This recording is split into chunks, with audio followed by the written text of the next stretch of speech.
स्वागत है दोस्तों, एक बार पुनः आपका हमारे YouTube channel online coaching by doctor Sudhir sir में। दोस्तों एक बार पुनः उपस्थित हुआ आपके बीच में और हमारी उपस्थिति थोड़े दिनों बाद हो रही है। यद्यपि अब आपको परीक्षा की डेट संभवतः मिल चुकी है, आप ही अपने स्तर पर लग गए होंगे और लग जाना भी चाहिए, क्योंकि अब थोड़ी सी भी शिथिलता आपके लिए घातक हो सकती है, क्योंकि यह अपॉर्चुनिटी आपको बार बार नहीं मिलने वाली है। जिस तरह से सरकारी स्तर पर देर हो रही है, यह अवसर आपके लिए प्राप्त हुआ है, सौभाग्य की बात है। अब आप लग जाइए, समय भी मिल रहा है। जिस तरह से बातें चल रही है, शायद दिसंबर या जनवरी में यह परीक्षा आपको देखने को मिल सकती है। दोस्तों अब आपकी तैयारी एक लेवल पर पहुंच चुकी होगी और हम आशा करते हैं कि अब इस टेस्ट के माध्यम से जो मैं आपके लिए लेकर के आया हूँ, और जैसा कि आप जानते हैं प्रारंभ से ही मेरी परंपरा रही है कि मैं आपको क्वालिटेटिव प्रश्नों से अवगत कराता रहा हूं। यद्यपि मैं बहुत ही कम मटेरियल के साथ ही आपके बीच आ पाता हूं, समय अभाव के कारण मैं बहुत कम उपस्थित हो पाता हूं, लेकिन वो सारी चीज़ें क्वालिटेटिव होती हैं। और आप जानते हैं अभी तक का इतिहास रहा, ईश्वरीय कृपा रही है कि 25 से 30 प्रश्न, जो 30 प्रश्नों में 25 प्रश्न से ऊपर अभी तक प्रश्न आए हैं। लगातार हूबहू प्रश्नों का आना एक चमत्कारिक और ईश्वरीय कृपा रही है। बहरहाल आइए इस रिवाइज टेस्ट के माध्यम से आप अपने को आकलित करिए, इन क्वालिटेटिव क्वेश्चंस को देखिए। आपको लगेगा कि आप परीक्षा हॉल में हैं और उस तरह के प्रश्नों का सामना कर रहे हैं। सारे प्रश्न आपके सारी यूनिट को कवर करते हुए बनाए गए हैं। आइए शुरुआत करते हैं। स्टार्ट बटन दबाते हैं, आपको एक एनवायरनमेंट डेवलप होगा। एक लिमिटेड टाइम में आपको सारे प्रश्नों का सामना करना होगा, जवाब देना होगा, उसके बाद आपको आंसर देखना होगा। अगर आप हमसे जुड़ना चाहते हैं, इस तरह की क्विज, इस तरह के टेस्ट का आप सामना करना चाहते हैं, प्रैक्टिस सेट का सामना करना चाहते हैं, आप हमसे जुड़ सकते हैं। बहरहाल आइए शुरुआत करते हैं। स्टार्ट क्विज हमने बटन दबा दिया है। यहाँ पर देखिए, जैसा कि आप जानते हैं पेपर में आपकी शुरुआत यूनिट फर्स्ट से होगी। सारे यूनिट्स को हमने कवर किया है। पहला प्रश्न देखिए, सामाजिक न्याय एवं अधिकारिता मंत्रालय भारत सरकार द्वारा गोवा में आयोजित इंटरनेशनल पर्पल फेस्ट 2024, जिसका उद्घाटन भारत के राष्ट्रपति द्वारा किया गया, का उद्देश्य क्या था। यहाँ पर एक प्रश्न, जैसा कि मैंने बताया आपसे कि अगर यह पूछता है इंटरनेशनल पर्पल फेस्ट जो है वह किस मंत्रालय द्वारा किया गया, तो सामाजिक न्याय एवं अधिकारिता मंत्रालय द्वारा। कहाँ पर आयोजित किया गया? गोवा में किया गया। किसने उद्घाटन किया? राष्ट्रपति ने किया। और यहाँ पर प्रश्न जो मेन क्वेश्चन है वह कह रहा है कि इसका उद्देश्य क्या था, what was the objective of this particular fest. तो यहाँ पर देखिए चार ऑप्शन यहाँ पर आपको दिखाई दे रहे हैं और इसमें जो ऑप्शन थर्ड है, दिव्यांगजनों का सशक्तिकरण, यानी कि empowerment of people with disabilities. दोस्तों यह इसका सही जवाब है। जैसा कि आप जानते हैं मैं ऑप्शन नहीं पढ़ता, जिससे आपका समय बचे और आप मैक्सिमम अपना प्रिपरेशन कर सकें। आइए दूसरे प्रश्न की तरफ बढ़ते हैं। दूसरा प्रश्न देखिए, कह रहा है हाल ही में बुंदेलखंड क्षेत्र में स्थित किस टाइगर रिजर्व को उत्तर प्रदेश का चौथा और भारत का 53वां टाइगर रिजर्व बनाया गया है। जो चूँकि बात उत्तर प्रदेश की हो रही है, उत्तर प्रदेश में आप असिस्टेंट प्रोफेसर बनने जा रहे हैं, लिहाजा आपको उत्तर प्रदेश को लेकर के थोड़ी सजगता बरतनी ही होगी। Recently the tiger reserve located in Bundelkhand region has been made the 4th tiger reserve of Uttar Pradesh and the 53 tiger reserve of India. यहाँ पर चार ऑप्शन यहाँ पर आप देख रहे हैं। Ranipur tiger reserve is the right answer of this question. Now move to the question number third. और यहाँ पर आप देखिए स्पोर्ट्स के पास हम आ गए हैं और स्पोर्ट्स आपके सिलेबस का हिस्सा है। स्पोर्ट्स से एक क्वेश्चन निश्चित तौर पर रहता है, चाहे वह शब्दावली से हो, किसी खिलाड़ी का किस खेल से जुड़ाव है इससे हो, किसी ट्रॉफी से हो, या फिर जो मेडल टैली है उससे प्रश्न आते हैं। मैंने बार बार आपसे कहा है कि एक बार आप पैटर्नों से अवगत हो जाइएगा। बहुत सारे लोग, अब चूँकि परीक्षा नज़दीक आ गई है, बहुत सारे लोग आपको मिलेंगे, बहुत सारी चीज़ों के साथ उपस्थित होंगे, लेकिन क्वालिटेटिव चीज़ें कहाँ मिलती हैं इस स्तर पर आपको बताने की ज़रूरत नहीं है। आप अपने स्तर पर पढ़िए और उस जगह से जुड़िए जहाँ से आप मैक्सिमम गेन कर सकते हैं, और मतलब गागर में सागर भरने वाली जो बात होती है वह आप प्राप्त करें और सफलता सुनिश्चित करें। बहरहाल रिकॉर्ड 42वीं बार मुंबई ने किस टीम को हराकर रणजी ट्रॉफी क्रिकेट टूर्नामेंट 2023-24 अपने नाम किया? अब यहाँ पर चार ऑप्शन आप देखिए। मुंबई 42वीं बार, या कौन सी बार यह जीता है? 42वीं बार मुंबई ने कैप्चर किया है इस रणजी ट्रॉफी को, जो किससे संबंधित है? क्रिकेट संबंधित है। और इस बार 2023-24 में उसने विदर्भ को हराया है। विदर्भ इसका सही जवाब है। मॉक टेस्ट है, समय बहुत तेज़ी से बीत रहा है। मैंने बताया था आपसे कि समय चलता रहता है इसमें, लिहाजा हमें अपनी जवाब जो है लिमिटेड समय में देना पड़ेगा।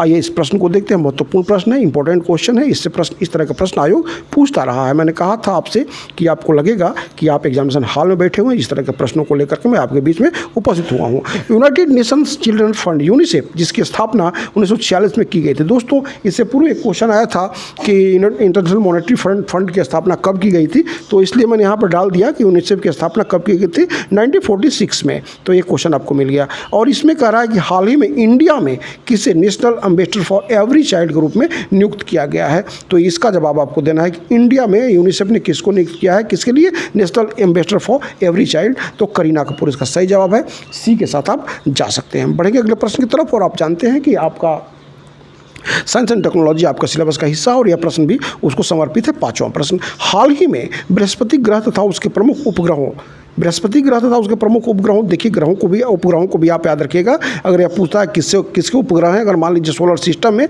यूनिट 5 में, तो आपको याद रखना पड़ेगा गैनीमेड सबसे बड़ा उपग्रह है सोलर सिस्टम का, यह भी आपको याद रखना है। और बृहस्पति ग्रह सबसे बड़ा ग्रह है, आप जानते होंगे। गैनीमेड, कैलिस्टो और यूरोपा की जानकारी प्राप्त करने के लिए बृहस्पति ग्रह तथा उसके जो प्रमुख उपग्रह हैं गैनीमेड, कैलिस्टो तथा यूरोपा की जानकारी प्राप्त करने किस अंतरिक्ष एजेंसी ने जूस मिशन लॉन्च किया है। जूस मिशन किसने लॉन्च किया है, यह आपको करना है। किसके लिए, बृहस्पति ग्रह के लिए, बृहस्पति ग्रह तथा उसके 3 उपग्रहों के लिए। जो मिशन है लॉन्च किया गया है वह 2031 तक बृहस्पति ग्रह पर पहुंचेगा। अब यहाँ पर देखिए 4 ऑप्शन यहाँ पर आपको दिखाई दे रहे हैं, जिसमें कि नासा है, ईएसए है, इसरो है, सीएनएसए है, जिसमें कि नासा नहीं है यहाँ पे, इसरो इंडिया का है नहीं है, सीएनएसए चाइना का नहीं है, ईएसए है यानी कि यूरोपियन स्पेस एजेंसी। आप बी के साथ आगे बढ़ सकते हैं। और हम बढ़ेंगे अगले प्रश्न की तरफ। और अगला प्रश्न देखिए, इकोनॉमिकल पॉइंट ऑफ व्यू से है, इकोनॉमिक करंट अफेयर्स के पॉइंट ऑफ व्यू से महत्वपूर्ण प्रश्न है। देखिए इस प्रश्न को, मजबूत सार्वजनिक निवेश और निजी खपत बढ़ने के कारण, भारत की बात की जा रही है, मजबूत सार्वजनिक निवेश तथा निजी खपत बढ़ने के कारण संयुक्त राष्ट्र ने 2024 के लिए भारत के आर्थिक विकास की दर को 6.2% से बढ़ाकर कितना कर दिया है। पहले तो आकलित किया था कि भारत का जो विकास दर रहेगा 6.2 रहेगा, अपने आप में यह भी एक उपलब्धि थी। लेकिन यहाँ पर देखिए कि मजबूत सार्वजनिक निवेश तथा निजी खपत बढ़ने के कारण तो यह कर दिया है 6.9%। डी इसका सही जवाब होगा। दोस्तों थोड़ा समय देना पड़ता है इस चीज़ को समझाने के लिए, क्योंकि मैं ऑप्शन नहीं पढ़ता, इसलिए प्रश्नों के माध्यम से आपको मैक्सिमम जो है जानकारी उपलब्ध कराने की कोशिश करता हूँ। और यहाँ पर हम आ गए हैं किसके साथ, यूनिट 2 जो आपका है रिसर्च एंड टीचिंग एप्टीट्यूड, इसके साथ। और शिक्षा में मूल्यांकन से 1-2 प्रश्न आते हैं। शिक्षा में मूल्यांकन शैक्षिक प्रणाली के विभिन्न पहलुओं का आकलन करता है। इसमें किस मूल्यांकन के अंतर्गत, जैसा कि आप जानते हैं, नैदानिक है, रचनात्मक है, योगात्मक है, आत्म मूल्यांकन, लेकिन किस मूल्यांकन के तहत के अंतर्गत शिक्षक एवं एक निश्चित समय के बाद परीक्षण करते हैं ताकि पता लगाया जा सके छात्रों ने कितना समझा है और कितना समझना बाकी है। तो इसमें रचनात्मक मूल्यांकन इसका सही जवाब होगा। चूँकि लिमिटेड समय आंसर देना है इसलिए मैं डिटेल में नहीं जाऊंगा। अगला प्रश्न देखते हैं। हाल ही में शिक्षा मंत्रालय और विश्वविद्यालय अनुदान आयोग ने किस परियोजना के माध्यम से 5 वर्षों के भीतर 22 भाषाओं में 1000 पुस्तकें तैयार करने तथा जून 2005 तक कला, विज्ञान और वाणिज्य की 1800 पुस्तकें तैयार करने का लक्ष्य रखा है। Recently through which project the ministry of education and university grant commission have decided to prepare 1000 books in 22 languages with in 5 years and prepare 1800 books of art, science and commerce by June 2005। चूँकि bilingual है, English और हिंदी दोनों version में है, इसलिए किसी को शिकायत का मौका नहीं रहेगा कि हिंदी में है या इंग्लिश में। बहरहाल इसका जो आंसर होगा वह होगा अस्मिता परियोजना। सी के साथ आप आगे बढ़ सकते हैं। मैंने बताया था आपसे कि इस तरह के प्रश्नों को लेकर मैं लगातार उपस्थित होता रहता हूं कि आपको लगेगा कि आप एग्जामिनेशन हॉल में उन प्रश्नों का सामना कर रहे हैं। आलतू फालतू प्रश्नों के साथ मैं उपस्थित नहीं होता रहता हूं। और यहाँ पर देखिए 9वां प्रश्न, राष्ट्रीय शिक्षा नीति नेशनल एजुकेशन पॉलिसी 2020 में कस्तूरी रंगन के उसमें बनी थी, आप जानते हैं, अध्यक्षता में। किस कार्यक्रम के तहत भारत के शिक्षकों और स्कूल के प्रधानाचार्यों के लिए क्षमता निर्धारण की बात कही गई है? पार्टिकुलरली किसके लिए? भारत के शिक्षकों और स्कूल प्रधानाचार्यों के लिए। तो यहाँ पर निष्ठा जो है इसके अंतर्गत यह बात कही गई है, NEP 2020 के अंतर्गत। निष्ठा इसका सही जवाब हुआ। सी के साथ आप आगे बढ़ सकते हैं। और अगला प्रश्न देखिए, विश्वविद्यालय अनुदान आयोग द्वारा जारी, विश्वविद्यालय अनुदान आयोग आपके सिलेबस का हिस्सा है, मैंने बताया था आपसे और आप जानते भी होंगे। विश्वविद्यालय अनुदान आयोग द्वारा जारी परामर्श योजना का संबंध किससे है? तो यहाँ पर 4 ऑप्शन यहाँ पर आप देख रहे हैं और इसका संबंध किससे? राष्ट्रीय मूल्यांकन एवं प्रत्यायन परिषद यानी नैक से। और नैक की स्थापना 1994 में हुई थी। बेंगलुरु जो है इसका हेडक्वार्टर है। अगर यह प्रश्न पूछता है कब हुई थी, 1994, कहाँ इसका हेडक्वार्टर है? तो बेंगलुरु में। और शायद अनिरुद्ध सहस्त्रबुद्धे इसके चेयरमैन हैं, कंफर्म कर लीजिएगा आप। आगे बढ़ते हैं अगले प्रश्न की तरफ। अब आ गए हम आईसीटी की तरफ और आईसीटी से पहला प्रश्न देखिए, www पर अपने रुचि के अनुसार वेबसाइट पर जाकर, अपने रुचि के अनुसार वेबसाइट पर जाकर, ध्यान दीजिएगा, सूचनाओं को देखने की क्रिया क्या कहलाती है? 4 ऑप्शन यहाँ पर देखिए, मैसेजिंग है, चैटिंग है, टेलनेट है, सर्फिंग है। सर्फिंग इसका सही जवाब हुआ। आप ए के साथ आगे बढ़ सकते हैं और हम बढ़ेंगे अगले प्रश्न की तरफ। और अगला क्वेश्चन देखिए, वह नेटवर्किंग उपकरण जो डेटा को एक स्थान से दूसरे स्थान तक न्यूनतम पथ से भेजने का कार्य करता है, the networking device that sends data from one place to another through the shortest path is called. अब यहाँ पर ये शॉर्टेस्ट पाथ जो होता है वह राउटर के माध्यम से होता है। सी इसका सही जवाब है। सी के साथ हम आगे बढ़ सकते हैं और आ गए हम अगले प्रश्न की तरफ। राष्ट्रीय सूचना विज्ञान केंद्र की सही वेबसाइट क्या है? What is the correct website of national informative centre? या आपके आईसीटी का से संबंधित है, इस प्रश्न को जरूर से देख लीजिएगा। यह ए इसका सही जवाब होगा, www.nic.in। ए के साथ आप आगे बढ़ सकते हैं। और आ गए हम कंप्यूटर में कोरल ड्रॉ का संबंध निम्न में से किससे है? आजकल कुछ वर्ड से भी क्वेश्चन पूछ रहा है, जैसे बैंडविड्थ हो गया या फिर ट्रोजन हॉर्स हो गया या फिर ट्रैकर हो गया या कोरल ड्रॉ। यहाँ पर इस संदर्भ में आप देख सकते हैं कि कोरल ड्रॉ क्या है, तो यह वेक्टर ग्राफिक डिजाइनिंग सॉफ्टवेयर है। ए के साथ आप आगे बढ़ सकते हैं। और अगला प्रश्न एक बार पुनः जो है आईसीटी से ही है और यह कह रहा है कि चेक जो चेकबुक होता है, चेक आइडेंटिफिकेशन जो बैंक में आप यूज करते हैं, चेक आइडेंटिफिकेशन और प्रोसेसिंग पद्धति में प्रयुक्त माइकर MICR निम्न में से किसका संक्षिप्त रूप है? अब 4 यहाँ पर देखिए, माइकर के बारे में आपको बताना है। बार बार मैं आपसे कहता हूँ ऑप्शन नहीं पढ़ता तो आपका समय नहीं लूँगा और मैं डायरेक्ट आंसर की तरफ ही आऊँगा। और इसका जो सही जवाब होगा वह होगा मैग्नेटिक इंक कैरेक्टर रिकग्निशन। और आप इसको अपने जहन में रखिएगा। इसका बी इसका सही जवाब हुआ। और हम बढ़ेंगे अगले प्रश्न की तरफ। और अगला प्रश्न देखिए, अब हम आ गए जो आपका सिलेबस यूनिट 4 की तरफ, जो पीपल एंड एनवायरनमेंट है। और यहाँ पर देखिए अभ्यारण्य से प्रश्न पूछता है और यहाँ पर पर्टिकुलरली जैसे कभी पूछता है कि शेर के लिए कौन सा है, बाघ के लिए कौन सा है, हाथी के लिए कौन सा है, तो ये अब जो चिड़िया के लिए कौन सा है, जो आपका बनेरघट्टा बेंगलोर का पूछता है अक्सर, कर्नाटका का। लेकिन यहाँ पर हंगुल मृग के लिए प्रसिद्ध डाचीग्राम अभ्यारण्य किस राज्य या केंद्र शासित प्रदेश में स्थित है? किसके लिए? हंगुल मृग के लिए प्रसिद्ध कौन सा? डाचीग्राम। अब आपको बताना है कि यह किस राज्य या केंद्र शासित प्रदेश में स्थित है। 4 ऑप्शन यहाँ पर आपको दिखाई दे रहे हैं। जम्मू एंड कश्मीर, सी इसका सही जवाब हुआ। प्रश्नों से आप अवगत होते चलिएगा। और एक चीज़ और बता दूँ, इसके बीच में मेरे 2 कोर्स ऑलरेडी लॉन्च्ड हैं, चल रहे हैं, जो जिसमें कि एक कंप्लीट कोर्स है और एक टेस्ट सीरीज है। अगर आप हमसे जुड़ना चाहेंगे आप व्हाट्सएप करके हमसे जुड़ सकते हैं। कोई भी समस्या आप शेयर कर सकते हैं व्हाट्सएप करके, हम टाइम देंगे, आप बात करके अपने प्रिपरेशन संबंधित कोई भी चीज़ें पूछ सकते हैं। और अगर जुड़ना चाहें तो आप जुड़ सकते हैं। अदरवाइज यूट्यूब पर भी आप जब भी हमारी उपस्थिति होगी उससे आप लाभान्वित हो सकते हैं। बहरहाल इस क्वेश्चन को देखते हैं।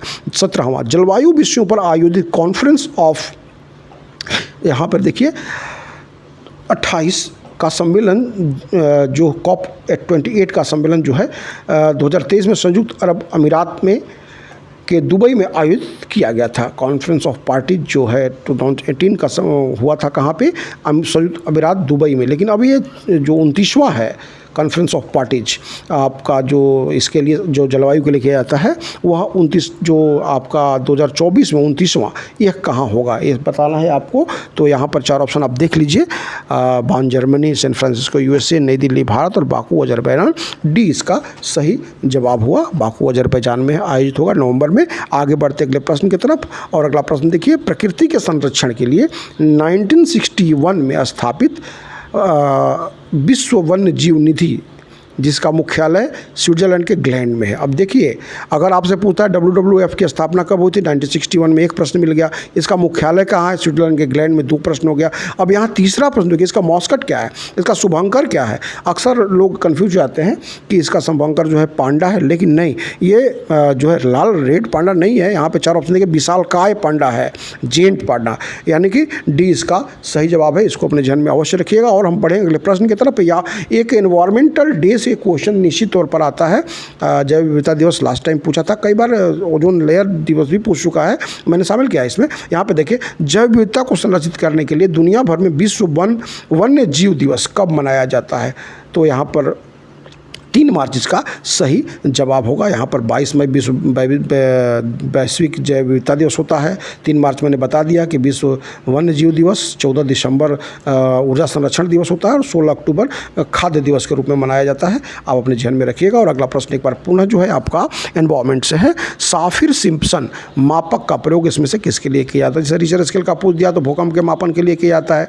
डॉप्सन स्केल को पूछ दिया तो ओजोन परत के मापन के लिए किया जाता है। यहाँ पर साफिर सिम्पसन पूछा है तो यह किसके लिए किया जाता है, तो यह किया जाता है हरिकेन तूफान द्वारा किए गए क्षति को मापने के लिए। हरिकेन आप जानते हैं कि यह एक प्रचंड वायु है जो पार्टिकुलरली कैरेबियन सागर में उत्तरी प्रशांत महासागर के ऊपर मैक्सिको खाड़ी में चलती है। बहुत तेज़ हवाएं चलती हैं जब हरिकेन या टॉर्नेडो या टाइफून वगैरह आते हैं तो, लेकिन पार्टिकुलरली हरिकेन की बात यहाँ पर करी जा रही है। बी इसका सही जवाब हुआ। आगे बढ़ते हैं अगले प्रश्न की तरफ। और अगला प्रश्न एक बार पुनः हम आ गए यूनिट 5 की तरफ। और यूनिट 5 में जैसा कि आप जानते हैं हिस्ट्री एंड कल्चर है, नेशनल मूवमेंट है, सोलर सिस्टम है और ज्योग्राफी ऑफ इंडिया है। मैंने आपसे बताया था कि वो सारी चीज़ों को सम्मिलित करने का प्रयास करता हूँ जिससे कि आप मेरे टेस्ट सीरीज और प्रैक्टिस सेट के माध्यम से ही मैक्सिमम गेन कर लें।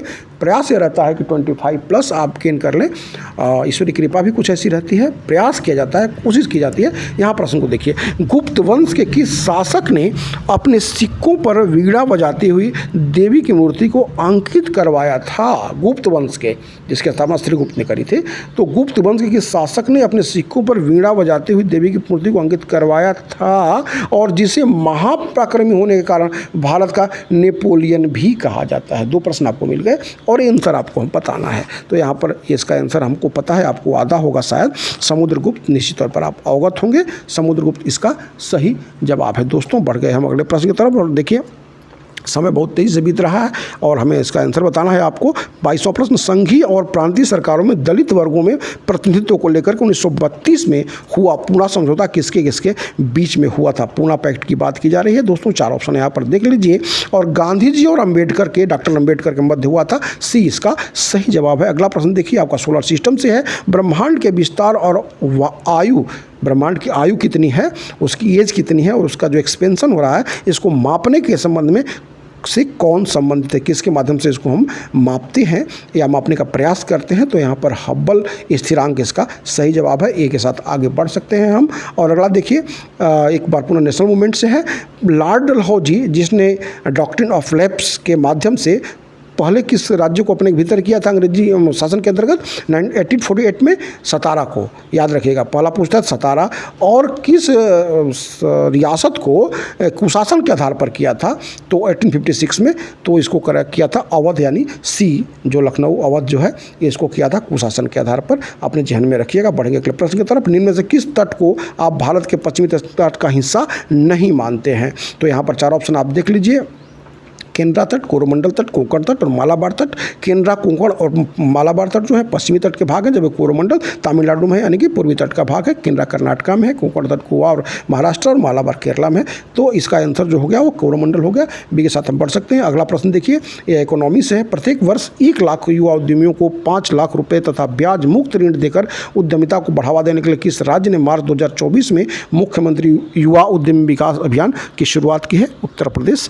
अपने ध्यान में रखिएगा, महत्वपूर्ण प्रश्न निश्चित तौर पर आपको देखने को मिल सकता है। अगला प्रश्न देखिए, भारत में शक्ति विकेंद्रीकरण तथा स्थानीय निकायों को अधिकार प्रदान करने हेतु किस संवैधानिक संशोधन अधिनियम द्वारा क्रमशः सीक्वेंस में पंचायती राज प्रणाली को ग्रामीण भारत में तथा नगर पालिका प्रणाली को शहरी भारत में लाया गया? दोस्तों 73वें और 74वें संविधान संशोधन द्वारा। इसको अपने ध्यान में रखिएगा। 1993 में जून और अप्रैल में हुआ था। अब आगे बढ़े, समय बहुत तेज़ी से बीत रहा है। भारत के संविधान के निर्माताओं का मत निम्नलिखित में किससे प्रतिबिंबित होता है? संविधान के निर्माताओं का प्रियम्बल के माध्यम से उद्देशिका इसका सही जवाब हुआ। और आगे 2 प्रश्न और बचे हैं, समय 2 मिनट है। और देखिए यहाँ पे प्लानिंग एंड पुअर पुस्तक के लेखन कौन है? पुस्तक से प्रश्न पूछता है BS मिन्हास, बगीचा सिंह मिन्हास इसका सही जवाब हुआ, इकोनॉमिस्ट ऑफ इंडिया थे।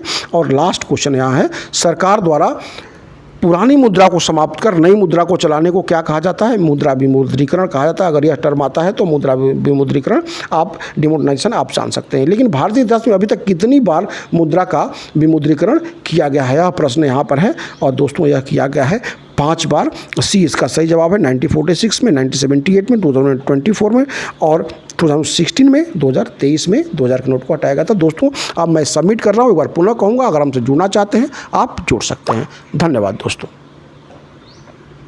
अब व्यू आंसर देखिए यहाँ पे, अब क्विज को अब व्यू आंसर देखिए क्या आंसर आपको मिला हुआ है। सबसे नीचे जाएंगे हम तो आपको यहाँ पर आंसर दिखाई देगा। यहाँ पर देखिए नीचे आप देखते हैं मुझे कितने नंबर प्राप्त हुए, 100 आउट ऑफ 100 यानी 30 आउट ऑफ 30, 100%। कोशिश करिए कि आपको भी इस तरह के स्कोर देखने को मिले। धन्यवाद दोस्तों।